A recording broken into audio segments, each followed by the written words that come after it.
जय श्री कृष्णा। मैं संध्या शर्मा श्री चैतन्य महाप्रभु की कथा में आप सभी हरि भक्तों का स्वागत करती हूँ। प्रभु को भगवत भाव में पूरे 7 प्रहर बीत गया, दिन गया, रात्रि का भी अंत होने आया। प्रभु के ऐश्वर्य में किसी प्रकार का परिवर्तन नहीं दिखाई दिया। भक्त ज्यों के तो बैठे थे, न तो कोई भोजन करने गया, न ही कोई सोया। रात्रि के अंत होने पर प्रभात का समय हो गया। अद्वैताचार्य ने देखा सभी भक्त घबराए हुए से हैं। वे अब और अधिक देर कर प्रभु के अलौकिक तेज को सहन नहीं कर सक रहे थे। तब श्रीवास पंडित के कान में कहा, हम संसारी साधारण लोग प्रभु के इस ऐसे तेज को और अधिक देर तक सहन करने में असमर्थ हैं। अब कोई ऐसा उपाय किया जाए कि प्रभु के इस भाव का शमन हो जाए। तब श्रीवास पंडित ने कहा, आप ठीक कहते हैं। हम सब मिलकर प्रभु से प्रार्थना करें कि अपने इस अद्भुत अलौकिक भाव को संवरण कर लीजिए। हम लोगों को फिर उसी गौर रूप से दर्शन कीजिए। तब सभी ने मिलकर स्तुति करी, प्रभु अब अपने इस ऐश्वर्य को अप्रकट कर लीजिए। हम इस तेज से संसारी जीव जल जाएंगे। प्रभु ने एक जोर के साथ हुंकार मारी और हुंकार मारते ही उन्हें मूर्छा आ गई। मूर्छा आने पर यह कहते हुए, अच्छा तो लो अब हम जाते हैं, सिंहासन से भूमि पर गिर पड़े। भक्तों ने प्रभु को एक सुंदर से आसन पर लिटाया। प्रभु मूर्छित दशा में ज्यों के त्यों पड़े रहे। कोई सुगंधित तेल लगाता, कोई शीतल लेप प्रभु के मस्तक पर करता। प्रभु की मूर्छा भंग नहीं हुई। उनकी नासिका के सामने हाथ रखे रहे, लेकिन सांस बिल्कुल चलता हुआ मालूम नहीं पड़ता था। जिस अंग को जैसे भी डाल दो वह वैसे ही पड़ा रहता था। तो प्रभु के इस वाक्य को सब लोगों ने याद किया।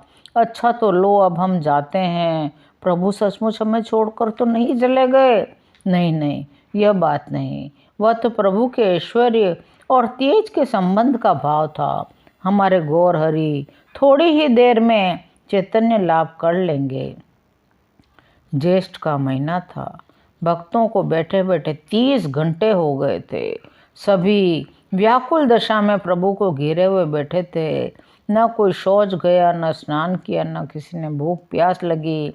जब उन्हें देखा प्रभु को चेतना लाभ न हुई तो हम भी सब यहीं बिना खाए पिए प्राण त्याग देंगे। कल प्रातःकाल श्रीवास पंडित के घर के दरवाजे जो बंद किए थे वे ज्यों के तो बंद थे। इस घटना की सूचना शची माता को भी नहीं दी गई। इसी बीच एक भक्त ने कहा, अनेक बार प्रभु मूर्छित हुए हैं तो संकीर्तन की सुमधुर ध्वनि सुनकर ही सचेत हुए हैं। सभी को एकदम से याद आया।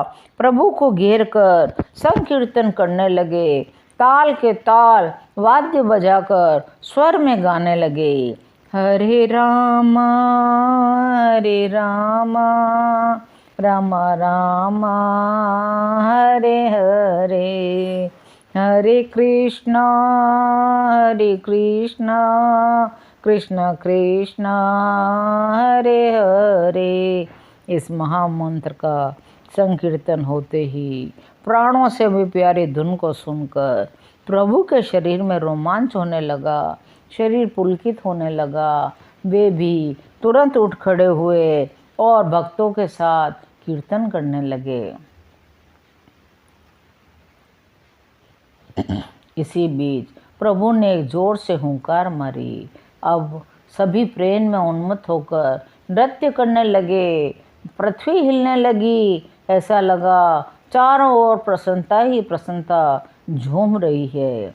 प्रभु ने आंखें मलते हुए उठे और कहा, यह क्या है? हम कहाँ आ गए हैं? आप सब लोग यहाँ क्यों एकत्रित हैं? ये विचित्र भाव क्यों बना रखे हैं? तब श्रीवास पंडित को पूछा, पंडित जी बताइए ना, असली बात क्या है? हमसे कोई चंचलता तो नहीं हो गई?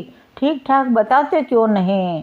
श्रीवास पंडित ने कहा, अब हमें मत बहकाइए प्रभु, बहुत बनने की चेष्टा न कीजिए। अब यहाँ कोई बहकने वाला नहीं है। कैसा बहकाना? बताते क्यों नहीं? क्या बात है?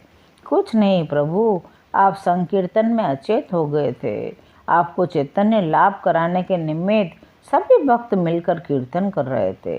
प्रभु ने कहा, अच्छा अच्छा ठीक है, आप लोगों को हमारे कारण बड़ा कष्ट हुआ, आप सभी लोग हमें क्षमा करें। चलिए अब चलकर स्नान संध्या वंदन करें। मालूम होता है अभी प्रातःकालीन संध्या भी नहीं हुई है। यह सुनकर सभी भक्त स्नान और संध्या के लिए गंगा जी की ओर चले गए। आज की यह कथा यहीं समाप्त होती है, यहीं विश्राम लेती है। शेष कथाओं को सुनने के लिए चैनल को सब्सक्राइब करें और मेरे साथ प्रेम से बोलें, हरि बोल हरि बोल हरि हरि बोल।